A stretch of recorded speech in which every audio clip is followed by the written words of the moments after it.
Sekarang saya lanjutkan kembali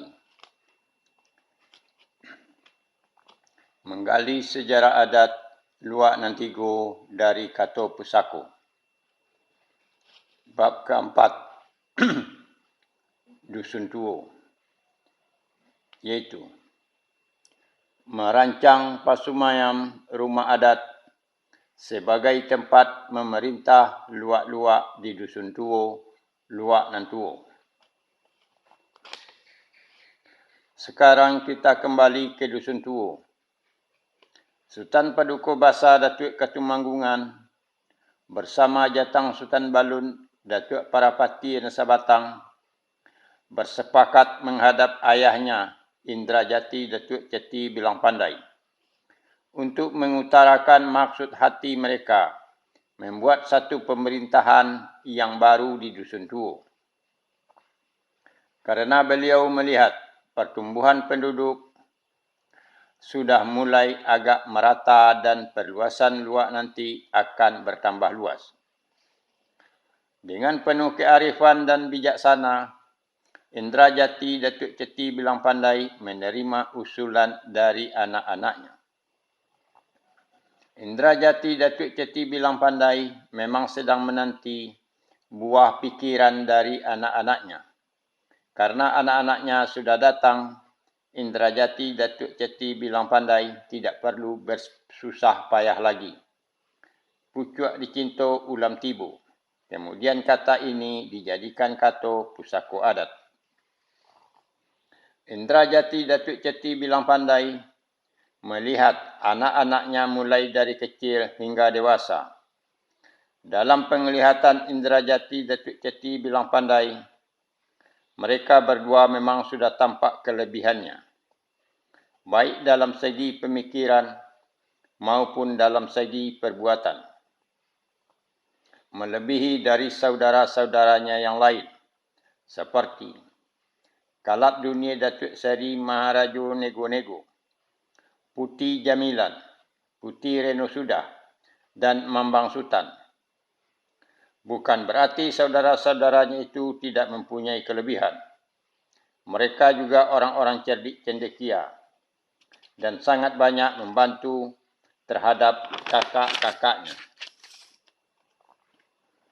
Sebab Indrajati Datuk Ceti Bilang Pandai adalah orang yang arif bijaksana, orang cerdik cendekia dari dahulu, sudah kenyang makan asam garam kehidupan.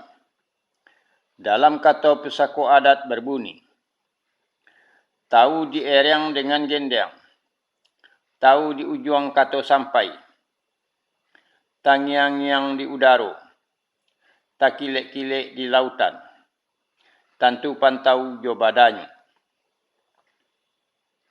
Kemudian, diutuslah orang untuk menjemput Sri Rajo Datuk Suri Dirajo ke Pasumayam Kota Batu, Pariangan. Karena Sri Rajo Datuk Suri Dirajo sudah dianggap sebagai orang tua mereka yang banyak membantu dalam masa pemerintahan adat Pasumayam Kota Batu, Pariangan. Mulai dari mereka berlayar dari Tanah Besar sampai kepada saat itu. Banyak petua dan petunjuk yang akan mereka minta kepada beliau. Bajalan Banan Tuo, Balai Banang Kodo. Kemudian kata-kata itu dijadikan kata pusako adat. Diutus juga orang untuk menjemput Warma Dewa Datuk Bandarokayo di Pariangan. Begitu juga dengan Indosuda Datuk Maharajo Basa di Padang Panjang.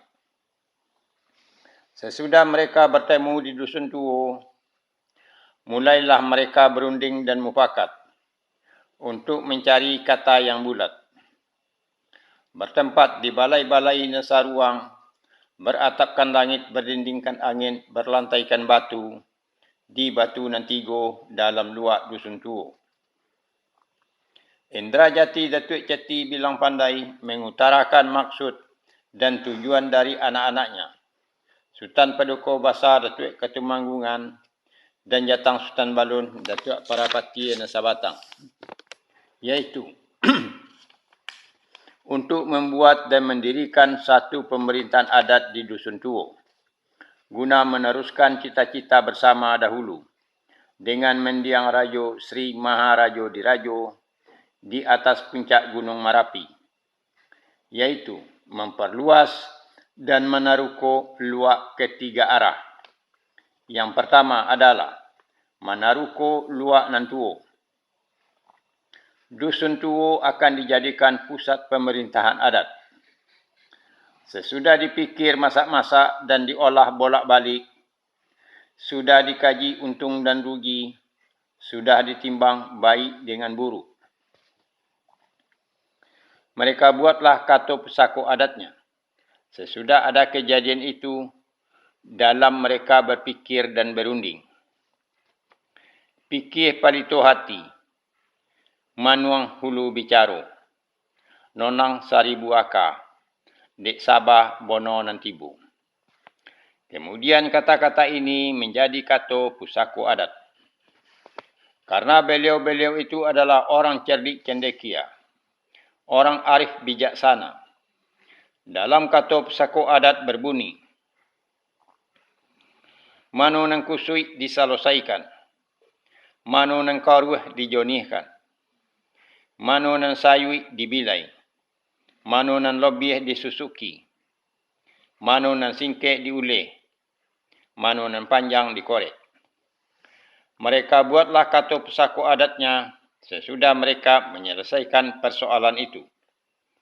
Duduk surang basompi-sompi, duduk basamu balapang-lapang. Kemudian kata-kata itu menjadi kata pesako adat.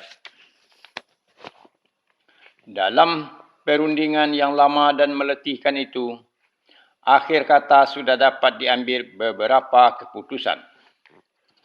1. Manduaso.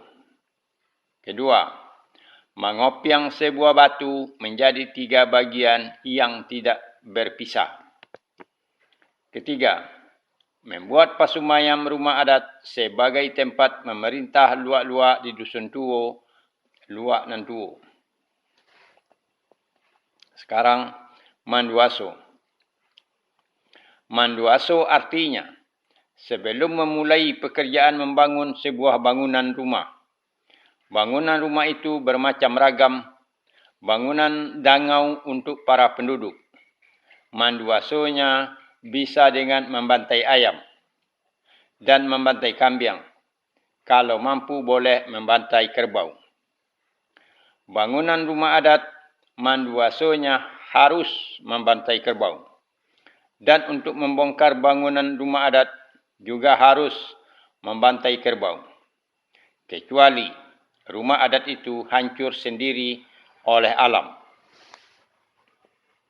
Manduaso itu kemudian dilanjutkan dengan makan minum bersama dan membacakan doa selamat dengan maksud agar bangunan yang didirikan itu selamat dan begitu juga dengan orang yang tinggal di atas bangunan rumah itu supaya selamat. Sekarang, mengopiang sebuah batu. Mengopiang adalah membelah. Pengapingan sebuah batu menjadi 3 bagian yang tidak terputus, yang satu bagian dengan bagian yang lainnya. Pengapingan batu itu adalah untuk mengingatkan kembali pembuatan luak nan Tigo, luak nan Tuo, luak nan Tonga, luak nan Bongsu.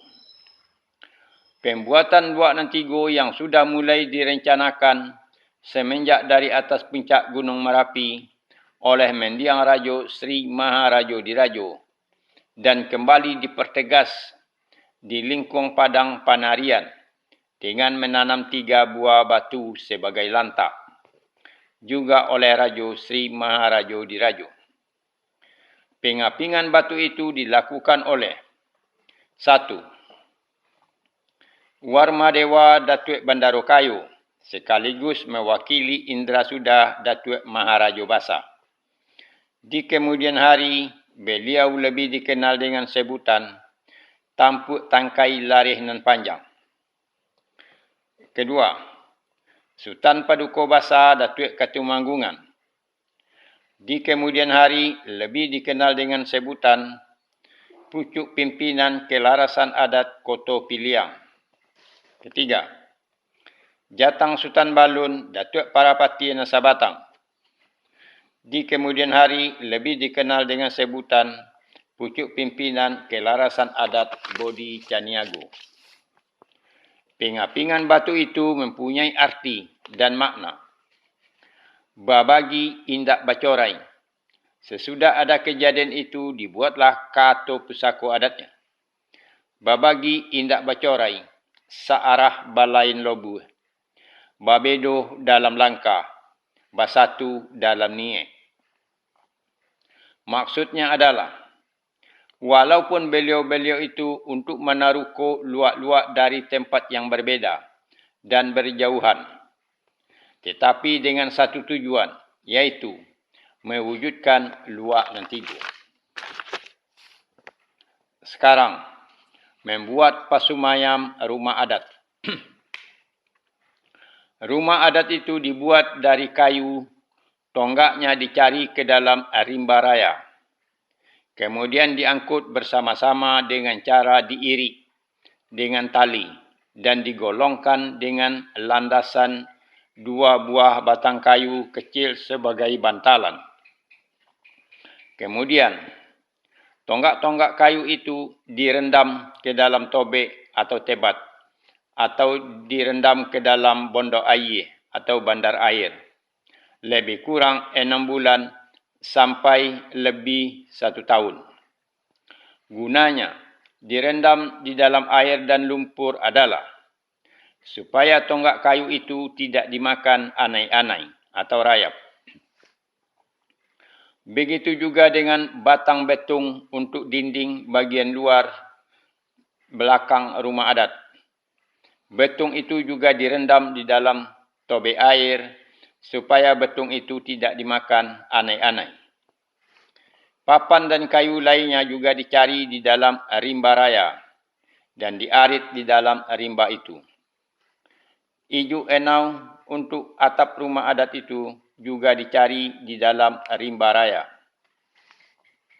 Untuk membuat bangunan rumah adat itu adalah Indrasida Datuk Ceti Bilang Pandai, Sangkalo Datuk Tentejo Gurhano dan para datuk yang berempat lagi dibantu oleh Datuk dan 3 sarangkai, yaitu Sultan Paduka Basa Datuk Ketumanggungan, Jatang Sultan Balun Datuk Parapati Nasabatang, dan Sikalap Dunia Datuk Seri Marajo Nego-Nego. Juga ikut serta Warma Dewa Datuk Bandaro Kayo, Indah Suda Datuk Maharajo Basa, agar nanti bangunannya bisa seragam di luar dan tiga. Untuk membuat alat-alat perkakas pertukangan, si Paik Lidah, dia adalah salah seorang dari pengikut dalam rombongan mereka dahulu yang mempunyai keahlian sebagai pandai besi di negerinya. Pasumayamnya dibuat merujuk kepada bentuk dandang atau kapal, besar ke atas dan kecil ke bawah. Dandang yang mereka pergunakan untuk mengarungi lautan dari tanah asal mereka di tanah besar. Karena dandang itulah yang membawa mereka sampai di Pulau Pacu untuk mengingat kembali sejarah mereka di lautan. Itulah merancang pasumayam rumah adat sebagai tempat memerintah luak-luak di Dusun Tuo, Luak nan Tuo. Nanti akan dilanjutkan dengan Rajo Duo Selo. Terima kasih.